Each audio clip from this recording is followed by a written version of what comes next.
Yo, what's good, boxing fans, YouTube fans? It's your man, 100 Grand, Ross with The Rock Never Stops, coming to you with another episode of boxing content today, where we get an opportunity to talk about this upcoming Errol Spence versus Yordenis Ugas coming up, and I believe they said about April of 2022 this year. And I'm excited for it. I'm excited for it. But I'm going to dive into that in this video. If you like, smash the like button, hit subscribe, and the bell for notifications. But today I want to go a little bit beyond just talking about the fight.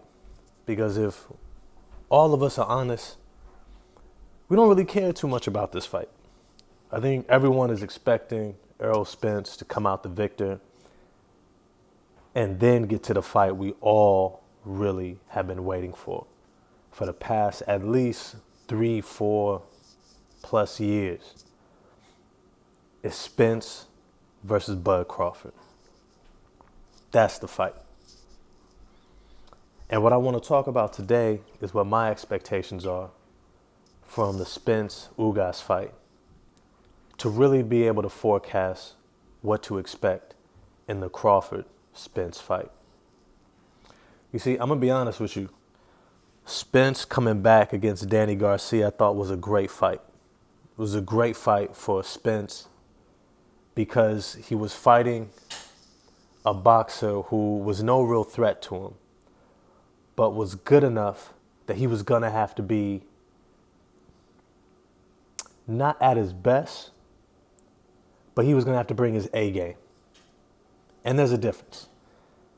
His best is like when you're on that razor sharp edge where you are literally at the peak of all your superpowers. The snapping your punch, your power, your endurance, your enthusiasm, your virility.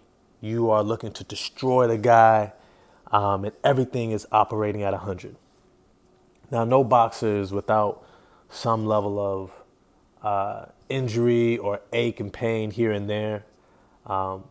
But you're on that edge. That's your best. A game is like when you know that you can't slack off at all. You know what I mean? It's like, look, I got to make sure that I do my conditioning. I got to make sure that I'm training hard and well prepared and locked in and focused. And if I do all the right things I know to do according to my game plan, I'm going to win. I'm going to win. And that's where I think Errol Spence was going into the fight with Danny Garcia, which was a good place to be. But he didn't look like the old Errol Spence. He didn't look like the old Errol Spence, if I'm real with you. The old Errol Spence would have walked through Danny Garcia like a hot knife through butter. There wouldn't have been getting caught here and there. There wouldn't have been moments where Danny felt like he was in the fight. I think he would have did Danny Garcia like he did Mikey Garcia. He would have just overwhelmed him with talent and skill. But I was okay with that. I was okay with that. Because Danny Garcia was a great primer. And now he's going into a fight with Yordenis Ugas. And Ugas, look, if I'm real, he's a really good fighter. I think Ugas can beat Danny. I think Ugas can beat Thurman. I think it'll be a great fight against Thurman. I think that'll be a great follow-up fight after he loses to Spence. But it's to say that Ugas is one of those fighters that he's not going to give you a lot. He's not going to give you a lot. Like his defense, his discipline, his precision, his focus, ability to execute a game plan. He's got the length. He could definitely take a punch. He's been in a few wars. Like he fought Sean Porter leading up to the Pacquiao, leading up to the now Errol Spence. So he's been in some really big fights. He's not going to be scared of the moment. Matter of fact, I believe that the Sean Porter that Ugas fought was a better Sean Porter than the one that Danny and Keith fought. Definitely. Definitely. So the fact that he was in that war and it could have went either way, I think bodes well for him. But that's to say that Ugas is going to test Errol Spence's discipline and his focus. And this is what I want to see Errol Spence be able to do in this fight, is to be able to overwhelm Ugas with his talent, meaning that he's going to put on full display his athleticism, his precision, his ability to throw large volumes of punches while still displaying great defense that doesn't give Ugas an opportunity to really fire off back. Now, this is boxing. I mean, so punches are going to be exchanged. He's going to get hit. But it shouldn't look like Ugas is really in this fight. Ugas is a good fighter. He's a great fighter. He's a champion. But he's not on the level that we put Spence, that I put Spence, right? Spence is on that level with Bud Crawford. That's it. That's the only two in this division that are there, period. Ennis, Jerron Boots Ennis has not proven it yet. He's got the talent, yes. He hasn't proven it yet, though. We got to see him in there against somebody. And so when I see Spence, and I know that he's getting ready for Bud Crawford, this is one of those fights where what I'm going to be looking for is Spence really back?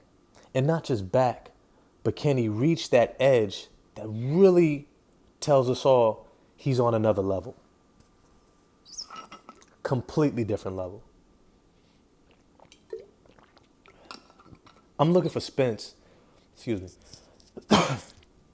I'm looking for Spence to be able to make Ugas look like a B-class fighter, essentially.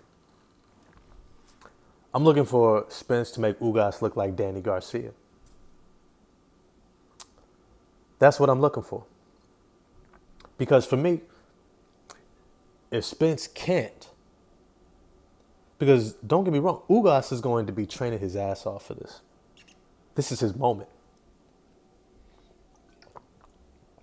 This is the moment that very few fighters get an opportunity to get. I was talking about, what's his name? Luis Ortiz, and how he never really got this opportunity in his prime. And Ugas is getting it, another Cuban fighter. He's not going to waste it. He's going to come with everything he's got. Everything. Everything. Hang on. Damn. One of them like annoying ass coughs. But it's to say that Ugas is coming. Ugas realizes he may not get this opportunity again. I mean, even if he loses to Spence, how he loses is going to dictate who he gets next.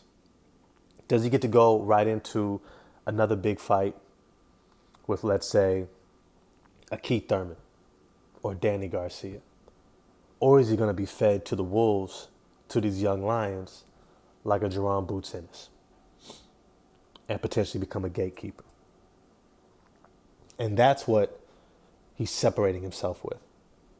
Because we all know after Spence Crawford, more than likely Crawford's going to retire, more than likely, or take some select fights, or you're going to see Spence move up in weight class up to 154 pounds, take some other fights up there, and the division will be wide open again.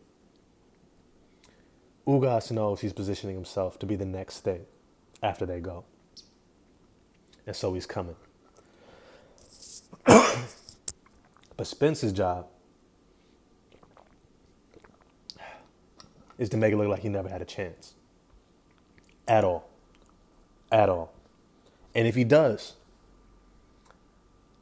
I think he's the favorite against Crawford. Personally, if I had to put money on it, though, my money personally is going with Crawford for my own reasons. I'll get into that in another video. But Spence will be favored if he walks through a Yordenis Ugas. If he makes Ugas look like a B-class fighter, if he makes him look like a Danny Garcia,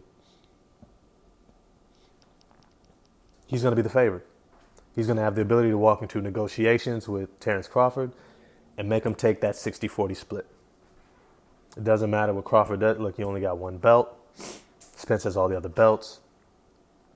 He's going to have the sway, sells more in pay-per-views. He's going to have that negotiation tactic. If Ugas looks like he's in this fight throughout the whole fight, he goes the distance, and it goes to the judges, and it's a split decision. If that's the case, Spence is going to look like he may not be back, and he may not be coming back. And if that's the case, or don't let Ugas get a draw. Don't let him pull out a draw. I don't think he will, but don't let him pull out a draw. That's going to change everything on the negotiation table. It's going to change a lot. So let me know what y'all think. What do you expect from Errol Spence Jr. against Ugas? Definitely in preparation for the Spence-Crawford fight. Let me know if you want me to do a video on if you think Crawford needs to take another fight before Spence. And if so, against who? Against who? All right, once again, if you liked the video, smash the like button, hit subscribe, and ding that bell for more notifications. Other than that, this is Ross with The Rock Never Stops, and I'm out. Peace.